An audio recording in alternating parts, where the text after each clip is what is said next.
Today we are going to next talk about the relative reference. And before I do the relative reference, I will want to just summarize what we have done in the static reference, absolute reference with respect to macros. Right? So let's move on. You can practice together. So if you remember the meaning of macros, it was nothing, but it is basically a tool that Excel will give you to record the whatever movements you're doing on Excel, maybe data entry or any processing that you are doing. It will actually give you the option of recording all those movements over there. And just in case, if you want to use those maybe functions or those maybe some programs again and again, then you need not write those programs again and again. You will simply have to define a macro, give it a name, and remember that name. I repeat that one more time, because when you define so many macros with the random names, often you get lost in those multiple macros that you've defined over here. So don't get lost over there. If you've made any macro, automatically it will be saved over there, but just try to remember and recall the name. So the practice is that, as a programmer, we also maintain the notes when we doing any programming. So on the notes, I just try to write whatever things we have done. Maybe I write a new name of a program, or I write a new function of this, because that is how you will have less dependency on technology. So don't be over dependent on technology. Technology, please remember, is only there to facilitate our work, but it should not control us. Remember that. And for that matter, I maintain my full written handwritten notes, just in case if something goes wrong with the laptop or something goes wrong with any program. I still have my notes with me, which I can use to teach, or which I can use to make any other program. So please don't be over reliant on any technology. Maintain your notes side by side as and when you work on any technology, because that will empower you more. It won't make you depend on any technology.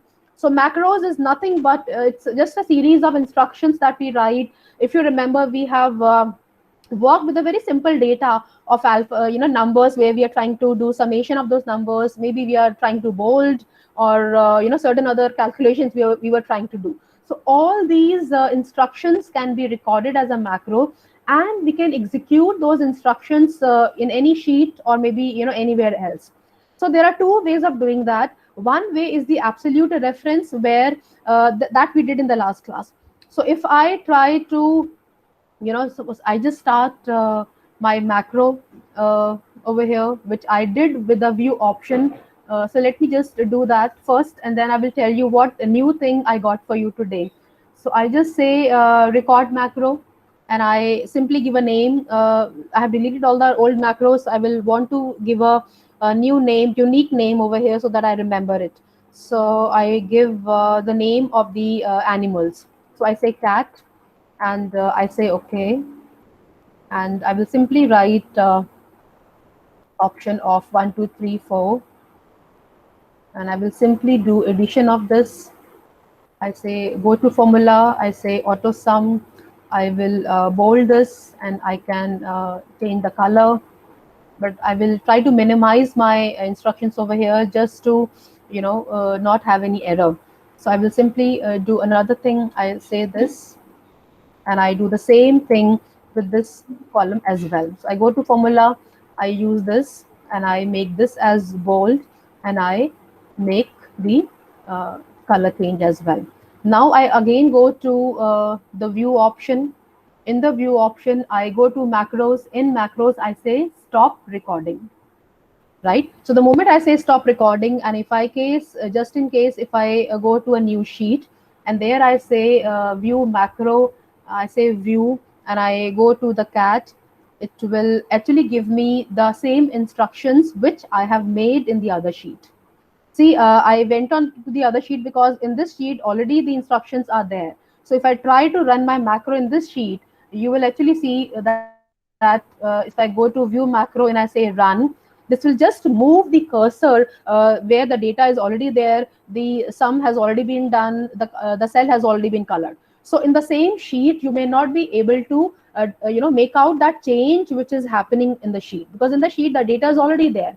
But certainly when I go to a new sheet and then I run a macro over there, you will certainly see that initially the screen was empty. But when I try to run this macro and I say view cat and I say run, that macro will run, accordingly. So with that logic only, I try to work on the new sheets, right? Now I will simply go back to my old sheet. I can go back to old sheet, or I can go to the new sheet as well. So this macro, if you see, will actually just replicate the instructions that you have made, and it will always start from the same cell where you started, right? Like I started from A1, so this will, if I go to, new sheet, it will only give me the data in the same address, from the same address. So if I write, if I put my cursor anywhere else, if I put it over there in J, K, or L, or anywhere else, and then I say run again, I say view macro, I say run cat, it will automatically go to the same cell and run the same instructions in the same range only. But it may happen that we have a scenario where we are writing maybe, some function over here, but I want to replicate this function maybe in some other cell, not necessarily in the same sheet, maybe in this. Right now, to start with, we'll do in the same sheet, but in the same sheet, it is not a necessity that I will always do the sum in the A column only, A1, or only in the B column. It may be dependent on the situation where I'm maintaining the whole record of all the students with the different marks with the different subjects, and I would want to do the summation of all those marks separated by maybe few columns. So when I want to replicate that function anywhere else in the screen, I will be using the help of the relative reference. In the case of absolute reference, we are trying to show something which will actually give you the result at the same place. But there may be a scenario where I do not want the repetition to happen at the same place, but maybe in the other cell. But this other cell, please always remember, will work in reference to the relative cell that we have to define in the macros. So the only change that you will see over here is that you will, if you remember, when we went to macros, we had three options over here. And the three options were view macro, record macro, and the last one was the use relative references. And we are going to use relative reference in this particular case, especially when we do not want the repetition of any activity or any function at the same address, as originally. We would want to repeat that function maybe after two rows, or maybe after two columns, or like that. And certainly, that will be a scenario, because it is not a necessity that you will always have to work with the sum function in the same address. You may have a need of using that particular function anywhere else in the sheet. Right now, we are going to refer to that because certainly, that's simpler to understand to start with, right? So let's get going with the relative reference use in the macros. And in this case, it is very simple. You will see that, we are not going to make much change over there. The only change that will come over here is the use of the relative reference instruction in the macros, right? So I go back to my new screen. What I do now, another thing which I want to tell. See, another thing is that normally when we are using relative reference, we will normally have the data already on the sheet. And with that data, we will do some functioning, we will do that with some change, and then we will use the relative reference. So let me have a very simple data with me of simple numbers. I say 1, 2, 3, 4, 5 to start with, and I will simply, let me write some more data, and let me just do that. Very simple things I'll do to make you understand, and then we'll go to the complex things. And this can be done in any case. You will see that the same option can be done, but we have to be careful about this one instruction. So I have the simple data with me of numbers starting from the A column, going on from A1 to A7. Just to keep it simpler, I have kept it like that. Now what I do, I'm going to, now I want to use it as a reference. Now I am going to use, wait, I think it will give me an error, but let me see what it does. So in the view macros, in the macro option, first of all, I'm going to use the relative reference over here.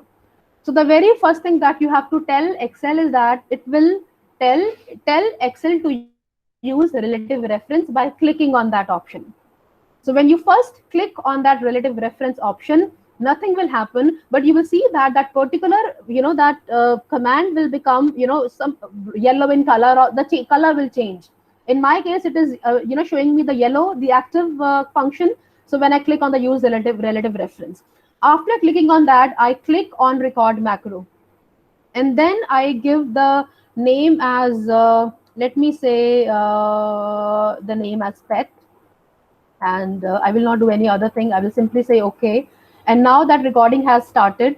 And if I just go on macros again, this will show me that recording is going on, because now it shows stop recording. So I come back to my sheet. I will simply do some calculation. I think this will give me some error, but let's see. So I go to formula and I go to sum and I do this. I make it bold, and I change the color as well. And right, and now again I go to the view option. I click on the relative reference again, and wait, I when I remember, when you are going to stop the recording, you must go back to your original relative reference from where you started. So I started from A1. So after my all operations which I wanted to do in A column, I've done that. And before I stop my recording, I must go back to my original cell, which is A. Then I should stop recording. I say use relative reference, and then I say stop recording. Right? Now just let me see what it does. So I go to view macro and I say pet, and I say run. This has given me that action which I have done in the A column. Now I place my cursor on the C. Now please remember, the address is changing. Earlier I was in the A column, and in the A column I have done those very simple changes of, I have only done two things. The first thing which I did was summation of the numbers, and highlighting that with bold and changing the color. And when I place my cursor in the B column, please remember, it will actually use the relative reference of A column and do the same operations of A column in the B column, because of this added instruction which I've just given in the macro to use relative reference. Now if I put my cursor in C column, and then I say again run view, and I say run pet, and I say run over there, the same change will be done in the C column also. So the scenarios where I'm going to repeat my functions, in a repetitive manner, maybe in the multiple columns or in the multiple rows, I can very easily use relative reference in that case. Let me do one more time. It was very simple, I believe, and you guys can do that. And I hope you're doing that. So if I just say run, and I will simply select pet, and I simply say run. So the same operation which was being done in the A column will be repeated in the B, C, D and the other columns wherever I put that. But please remember the steps. The steps were, I repeat, you go to the view. In the view, you have three options. Before starting the recording, you must click on the use relative reference and put the cursor that you want to act as a relative point. Please remember, the point where you are putting your cursor will be taken as a relative reference. That means from that point, taking from that point, whatever instructions you have done after that, continue to repeat those instructions in the other cell wherever I then run the macro. So I start the use relative reference, then I say record macro, and after recording macro, I do changes what I want to do. In this case, since I did very simple changes, just to make you guys understand, I just did simple summation and I just changed the color. When I'm done with my operations, remember to go back to the original cell that was your relative reference. And after going to that cell, again click the view. In view, go to macro, again click on use that as a relative reference. In a basic terms, I'm just trying to tell you that we are just trying to complete the whole cycle by closing the relative reference. So first we have to click on this when we start. and then we have to click on this again before we are going to stop recording of the macro. After clicking on that again, I say stop recording, and then I, whatever data I have maintained over here, I simply go to that cell where I want to repeat the same instructions as done in the A column, and I just go to macro and I just say view macro. In view macro, I simply say the run whatever command I have done, and I will simply be running that.